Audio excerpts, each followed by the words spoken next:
Mr. Deputy Speaker, I can report today that the economy is continuing to recover and recovering faster than forecast. We set out our plan, and together with the British people, we held our nerve. After the mess we were left, we're putting Britain right. But the job is far from done. Our country still borrows too much. We still don't invest enough, export enough, or save enough.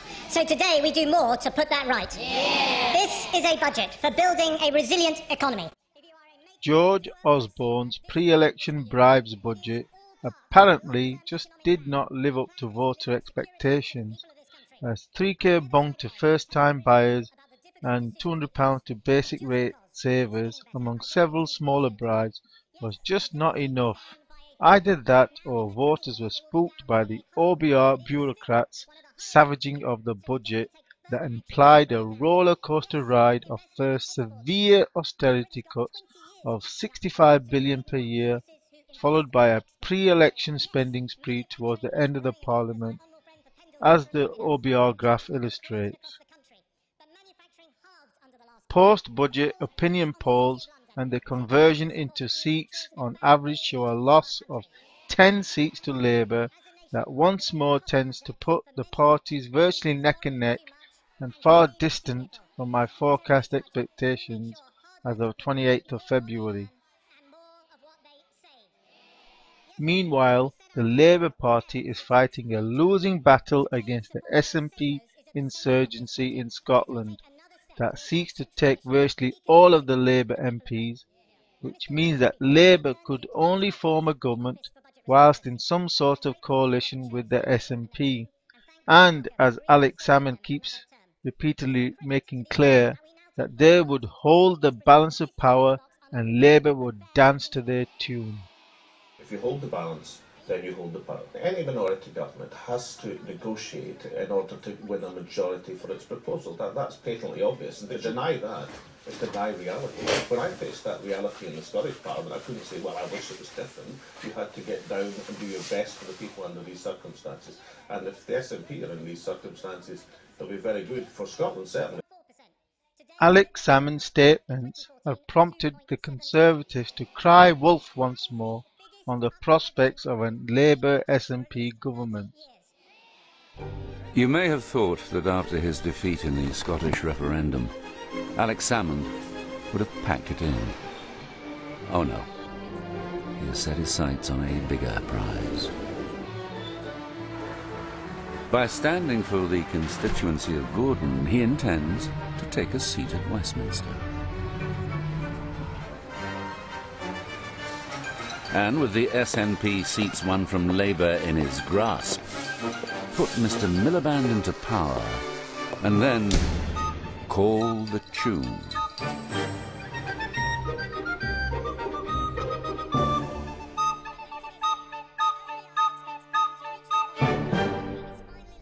Unfortunately, this time the Conservatives are right to warn of what would happen during a SNP Labour government, which, as my February election forecast 2015 analysis concluded, would be a catastrophe for the UK. The UK dodged a bullet last September as the tunnel vision SNP failed in their efforts for the UK to disintegrate that would have resulted in a catastrophic breakup of the UK, as I covered at the time.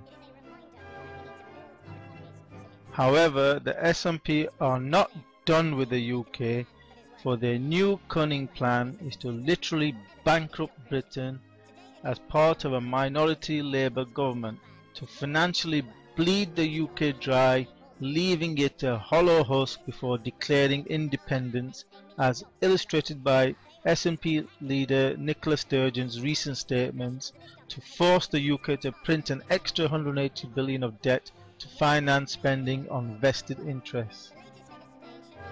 However, against this, we compare the Austerity coalition's debt record that by May 2015 will have borrowed an extra 130 billion more than they said they would in 2010, and in total added 500 billion to Britain's national debt.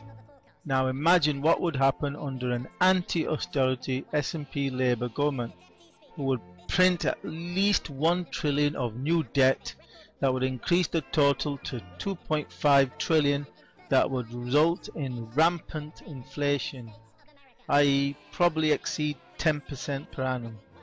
Just as spectacular as being the collapse in the oil price as is the collapse in the SNP's economic master plan for an independent Scotland that was wholly based on reaping huge rewards from North Sea oil exports, where SNP propaganda had convinced many Scots to effectively vote to commit economic suicide.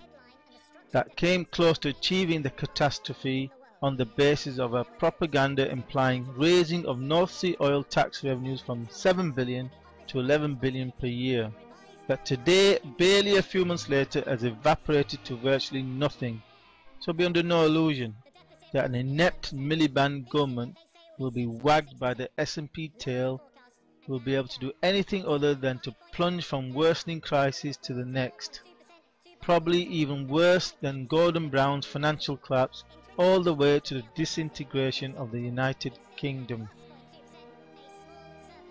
Virtually all of the pollsters point to a Labour bloodbath in Scotland, as they could lose as many as 40 seats to the SNP, with suggested tallies of as high as 57 SNP MPs, as illustrated by May2015.com.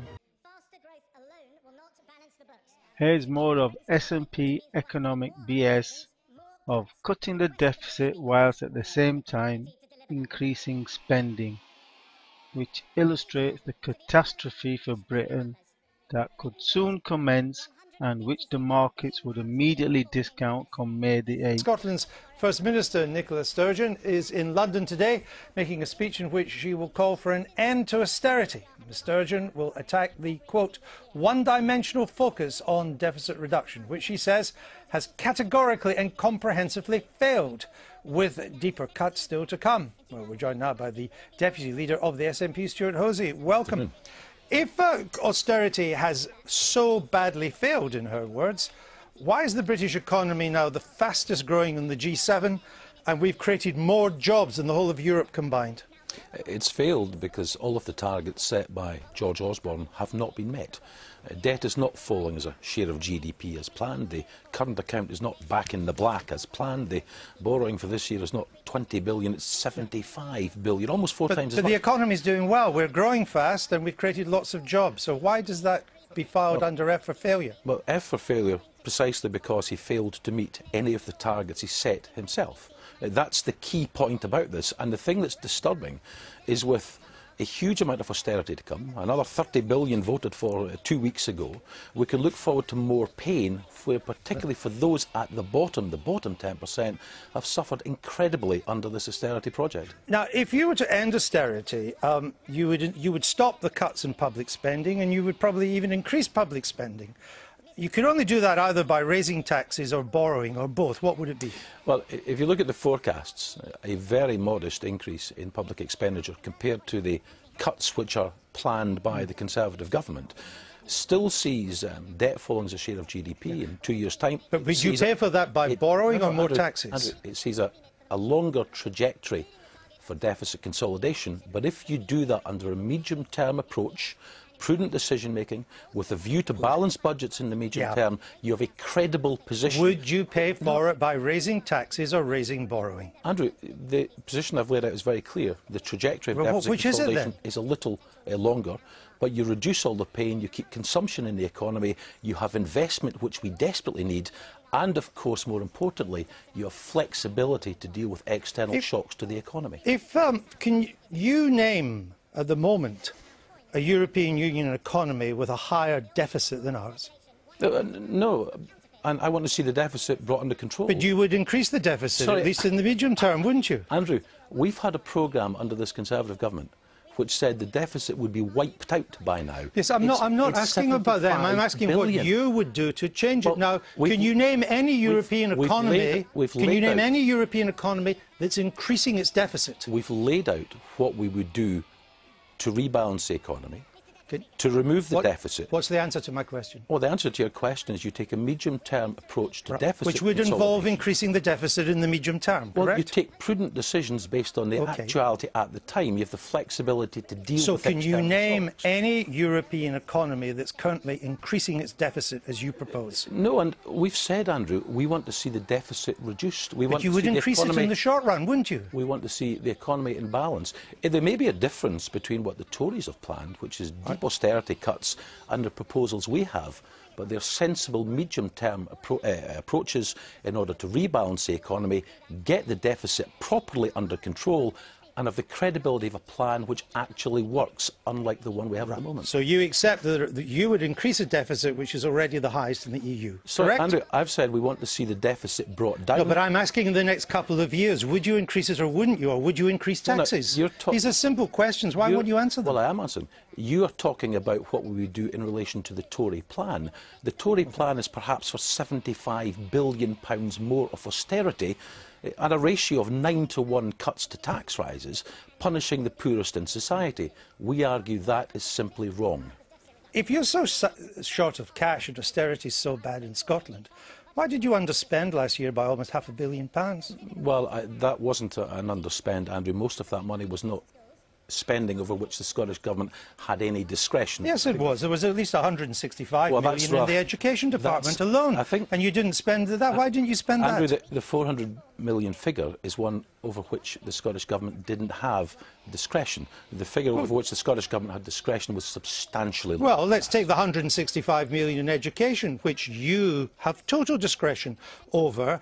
Teachers have been in decline while you've been in power. Why didn't you spend that 165 million to create 4,000 new teachers? Well, what the Scottish Government have just announced is a package of money to actually encourage councils to employ new teachers. Yeah, but why did you, if you're so short of cash and austerity is so bad, why didn't you spend the money when you had it? Well, Andrew, if you look at what has been spent, if you look at where we are in terms of education, the record number of kids in full-time college places, record number of kids at universities, 25,000 apprenticeships starting every year, we're doing all the right things with the budget we had. Oh, so you've got enough money then? We're doing all the right things with the budget we had. So you haven't got austerity, you've got enough money? We do have austerity. Meanwhile, David Cameron has made a huge blunder today by apparently announcing his own resignation during his second term, even before he has been re-elected, which has triggered much speculation about his successor, as it looks like he may only be Prime Minister for 2 or 3 years before the likes of Boris Johnson takes over, much as Gordon Brown took over from Tony Blair just 2 years into his third term. Her Majesty the Queen has asked me to form a new government. On the cusp of his official campaign to stay, he's told us when he wants to go. Nancy's hunger strike this morning lasted a In a casual weekend, at-home interview with the Camerons, he made this admission to the BBC. There definitely comes a time where a fresh pair of eyes and fresh leadership would be good, and the Conservative Party has got some great people coming up, the Theresa Mays and the George Osbornes and the Boris Johnsons and there's plenty of talent there. There's I'm surrounded by the full 5 years, but no third term. The third term is not something I'm contemplating. Terms are like shredded wheat. 2 are wonderful, 3 might just be too many. But this campaign wasn't meant to be about if and when he was off. All the Tory party strategists, including Lindsay Crosby, will be tearing their hair out tonight, because the last thing they want is this kind of surprise. They want people to stick to the script. But starting the conversation about your departure can backfire. Tony Blair said he wanted to do a full third term, but it gave licence to his opponents to agitate for him to go much faster. Today I announce my decision to stand down from the leadership of the Labour Party. They won. And there's no hiding his ambition now. The PM named his longtime friend and ally George Osborne a possible successor, alongside the Home Secretary Theresa May. Hi, how are you doing? And, of course, Boris Johnson. The next leader of the Tory party is probably a babe unborn. That's not what he thinks. You, Theresa May, George Osborne, very much born. Kids grow up fast these days, folks. So alongside the long-term economic plan election campaign, there is now also the long-term Tory leadership campaign. But many in Westminster still won't buy that David Cameron will stay on that long.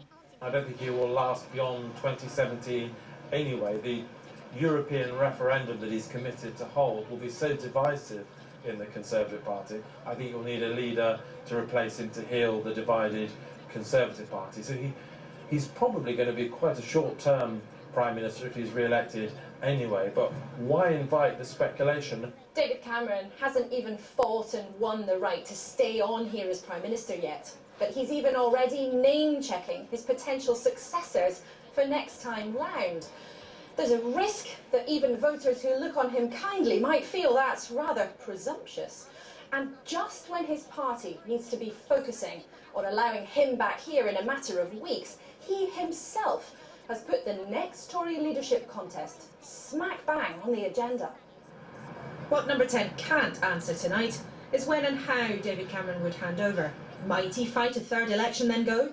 Hand over before? When is a full term not a full term? Intentional or not, the Prime Minister's raised hard questions. He didn't need to spend the next 6 weeks being asked. In terms of the probable outcome of the next general election, nothing really has changed since my last analysis, that despite the opinion polls yo-yoing all over the place, the Conservatives still look set to form the largest party.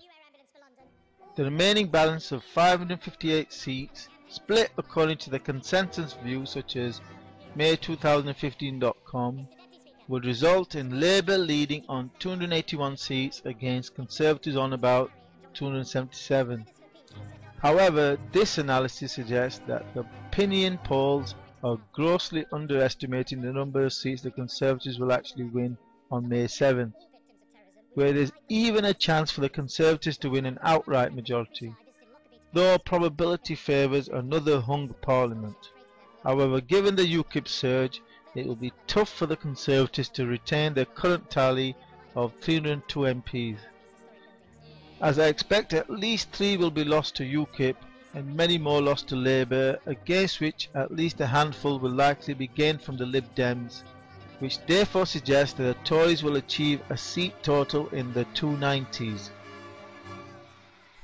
My forecast conclusion is for the Conservatives to win 296 seats at the May 7th general election and Labour second on 262 seats, and the full seats per political party breakdown as shown.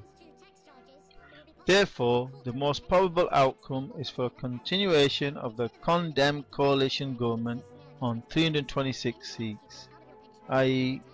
Conservative 296 plus Lib Dem 30, where any shortfall would likely find support from the DUP's 8 seats. The alternative is for a truly messy Labour, Liberal, SNP supported chaotic government on about 327 seats, which in my opinion would be a truly disastrous outcome for Britain, nearly as bad as if Scotland had voted for independence last September. Another possibility is that should the Conservatives do better than forecast, i.e. secure over 300 seats, but still fail to win an overall majority, then they may choose to go it alone with a plan to work towards winning a May 2016 general election.